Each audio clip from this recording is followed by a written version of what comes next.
Hi friends, ನಾನಿವತ್ತು ನಿಮ್ಗೊಂದು interesting story ಹೇಳ್ತೀನಿ. ಆ ಸ್ಟೋರಿ ಇಷ್ಟವಾದ್ರೆ ಲೈಕ್ ಮಾಡಿ, ಶೇರ್ ಮಾಡಿ, ಸಬ್ಸ್ಕ್ರೈಬ್ ಮಾಡಿ. ಒಂದು ದೊಡ್ಡ ಕಾಡು. ಆ ಕಾಡಲ್ಲಿ ಪಟ್ಟು ಇಲಿ ಮತ್ತು ರಾಜ ಇಲಿ ಅಂತ ಎರಡು ಇಲಿಗಳಿರ್ತವೆ. ಪಟ್ಟು ಇಲಿ ಎಲ್ಲರಿಗೂ ಹಂಚ್ಕೊಂತ ತನ್ನ ಸಣ್ಣ ಮನೆಯಲ್ಲಿ ಅಲ್ಲೇ ವಾಸ ಮಾಡುತ್ತೆ.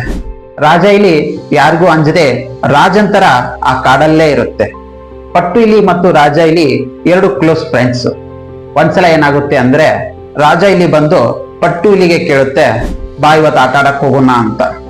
ಅವಾಗ ಆ ಪಟ್ಟು ಇಲಿ ಏನನ್ನುತ್ತೆ ಅಂದ್ರೆ, ಬೇಡಪ್ಪ, ನಾ ಹೊರಗೆ ಬಂದ್ರೆ ನನಗೆ ಬೆಕ್ಕು ತಿಂದು ಬಿಡುತ್ತೆ ಅಂತ. ಅದಕ್ಕೆ ಬೆಕ್ಕು ಅಂದ್ರೆ ತುಂಬಾನೇ ಭಯ ಇರುತ್ತೆ. ಆಗ ರಾಜ ಇಲಿ ಏನನ್ನುತ್ತೆ ಅಂದ್ರೆ, ಭಯ ಪಡಬೇಡ, ಬಾ, ನಾ ಇದ್ದೀನಿ ಅಂತ ಹೇಳುತ್ತೆ. ಆದ್ರೆ ಪಟ್ಟು ಇಲಿ ಆದ್ರೂ ಕೂಡ ಹೊರಗೆ ಬರೋದೇ ಇಲ್ಲ. ಪಟ್ಟು ಇಲಿ ಹೇಳುತ್ತೆ, ನಾನು ಬೆಕ್ಕಿನ ತರ ಆಗ್ಬೇಕು, ಬೆಕ್ಕಾದ್ರೆ ನಾನು ಈ ಕಾಡಲ್ಲಿ ಆರಾಮಾಗಿ ತಿರುಗಾಡ್ಬೋದು ಅಂತ ಅದು ಹೇಳುತ್ತೆ. ಆಗ ರಾಜ ಇಲಿ ಏನನ್ನುತ್ತೆ ಅಂದ್ರೆ, ಬಾ ನನ್ ಜೊತೆಗೆ, ಅಲ್ಲಿ ಒಬ್ರು ಸ್ವಾಮೀಜಿ ಇದ್ದಾರೆ, ಅವರು ನಿನ್ನ ಇಲಿಯಿಂದ ಬೆಕ್ ಮಾಡ್ತಾರೆ ಅಂತ. ಇಬ್ರು ಕೂಡಿ ಆ ಸ್ವಾಮೀಜಿ ಹತ್ರ ಹೋಗ್ತಾರೆ. ಪಟ್ಟು ಇಲಿ ಹೇಳುತ್ತೆ ಸ್ವಾಮೀಜಿಗೆ, ಸ್ವಾಮೀಜಿ ನಾನು ಏನಾದ್ರೂ ಮಾಡಿ ಬೆಕ್ಕು ಮಾಡಿ ಅಂತ. ಸ್ವಾಮೀಜಿ ಪಟ್ಟು ಇಲಿಗೆ ಆಶೀರ್ವಾದ ಮಾಡಿ ಪಟ್ಟು ಬೆಕ್ ಮಾಡ್ತಾರೆ. ಪಟ್ಟು ಬೆಕ್ ಆದ್ಮೇಲೆ ನಮ್ಮ ರಾಜ ಇಲಿ ಜೊತೆಗೆ ಖುಷಿ ಖುಷಿಯಾಗಿ ಆಟ ಆಡ್ತಾ ಇರುತ್ತೆ. ಒಂದಿನ ಏನಾಗುತ್ತೆ ಅಂದ್ರೆ, ಪಟ್ಟು ಬೆಕ್ಕು ಒಂದೇ ಆಟ ಆಡ್ತಾ ಇರುವಾಗ ಒಂದು ದೊಡ್ಡ ಹುಲಿ ಬರುತ್ತೆ. ಹುಲಿ ಬಂದು ಆ ಬೆಕ್ಕಿನ ಮೇಲೆ ಅಟ್ಯಾಕ್ ಮಾಡುತ್ತೆ. ಆಗ ಪಟ್ಟು ಬೆಕ್ಕು ಹಂಗು ಹಿಂಗು ತನ್ನ ಜೀವ ಉಳಿಸ್ಕೊಂಡು ತನ್ನ ಮನೆಗೆ ಹೋಗುತ್ತೆ. ಸುಮಾರು ದಿನ ಆ ಪಟ್ಟು ಬೆಕ್ಕು ಎಲ್ಲಿ ಹೊರಗಡೆನೆ ಬರಂಗಿಲ್ಲ, ಅಂಜಿ ತನ್ನ ಮನೆಯಲ್ಲೇ ಇರುತ್ತೆ. ಸ್ವಲ್ಪ ದಿನ ಆದ್ಮೇಲೆ ರಾಜ ಇಲಿ ಅದರ ಮನೆ ಹತ್ರ ಹೋಗುತ್ತೆ. ಯಾಕೆ ಪಟ್ಟು, ನೀ ಹೊರಗೆ ಬಂದೇ ಇಲ್ಲಲ್ಲ ನನ್ ಜೊತೆ ಆಟ ಆಡೋಕೆ ಅಂತ ಆ ಪಟ್ಟು ಬೆಕ್ಕಿಗೆ ರಾಜ ಇಲಿ ಹೇಳುತ್ತೆ. ಆಗ ಪಟ್ಟು ಬೆಕ್ಕು ಹೇಳುತ್ತೆ, ನನ್ನನ್ನು ತಿನ್ನೋಕೆ ಒಂದ್ ಹುಲಿ ಬಂದಿತ್ತು ಅಂತ, ನಾನು ಹುಲಿ ತರ ಆಗ್ಬೇಕು, ಈ ಕಾಡೇ ನಂದು ಅಂತ ಆ ನಮ್ಮ ರಾಜ ಇಲಿಗೆ ಹೇಳುತ್ತೆ. ಆಗ ರಾಜ ಇಲಿ ಏನನ್ನುತ್ತೆ ಅಂದ್ರೆ, ನಡಿ, ಆಗಿದ್ರೆ ಆ ಸ್ವಾಮೀಜಿ ಹತ್ರ ಹೋಗೋಣ, ನಿನ್ನನ್ನು ಹುಲಿ ಮಾಡಬಹುದು ಅಂತ.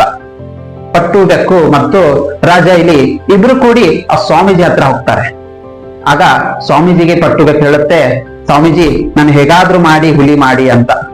ಸ್ವಾಮೀಜಿ ಆಶೀರ್ವಾದ ಮಾಡಿ ಆ ಪಟ್ಟು ಬೆಕ್ಕನ್ನ ಹುಲಿ ಮಾಡ್ತಾರೆ. ಹುಲಿ ಆದ್ಮೇಲೆ ಪಟ್ಟು ತನಗೆ ಅಹಂ ಬರುತ್ತೆ. ಗಮ್ಮನದಿಂದ ನಂತರ ಮತ್ತೆ ಯಾರು ಹುಲಿ ಆಗ್ಬಾರ್ದು ಅಂತ ಆ ಸ್ವಾಮೀಜಿನ ತಿಂದು ಬಿಡುತ್ತೆ. ಆಗ ಅಲ್ಲಿರೋ ರಾಜ ಇಲಿ ಕೂಡ ಓಡಿ ಹೋಗುತ್ತೆ.